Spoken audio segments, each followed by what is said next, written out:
census taker once tried to test me. I ate his dinner with some fava beans and a nice Chianti. Howard Shore's The Silence of the Lambs. Well, this was a big Oscar winner back in the day with Best Picture, Best Actor, Best Actress and Best Adapted Screenplay. I thought the book by Thomas Harris was excellent, the film less so.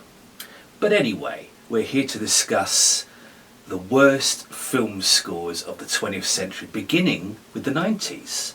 And I've chosen Howard Shore's music for The Silence of the Lambs, which some might regard as kind of a strange choice. They'll say, oh, it fit the film perfectly. You know, it was moody, it was elegant. I would argue that it's not quite as elegant as you think it is, and the reason is two examples that I'm going to present to you.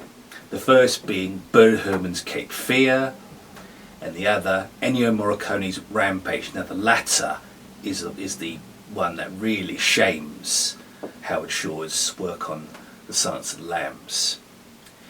In tracks such as The Cellar, which has that kind of deep, narrow reverb kind of effect, which sounds like it was recorded at the bottom of a well, it's just not any fun at all. And it's kind of a one-colour-fits-all type of score. It's dark with very little lightness. There are areas where you feel like it's a wisp that might turn into something where you want to sigh, then maybe feel deeply troubled, but it's basically a one-note score. Originally, this was 55 minutes of music pressed, and then Quartet Records expanded that by an extra 20 minutes. Why is anyone's guess? And I can remember when I first listened to this in Swansea Quadrant, just feeling, when is this blinking thing going to be over? And I listened to it again today. Why? For the purposes of this video. You can thank me later.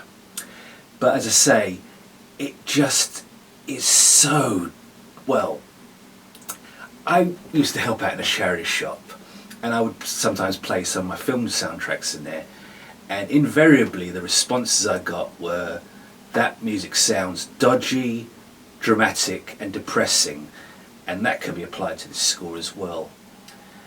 I know Shore would go on to better things, but in this period where he was working on things like Seven and Silence of the Lambs, he really didn't achieve the kind of elegance that he later would for Middle Earth and so on, and Hugo and so whatnot.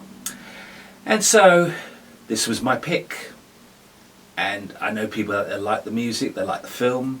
That's fine, we're all different. It's good to have different tastes. It's not a one thing fits all type of thing. Musical taste is subjective. What one person likes, another person might not. This left me dead cold, and now that I've listened to it for a second time, I never want to hear the blinking thing again.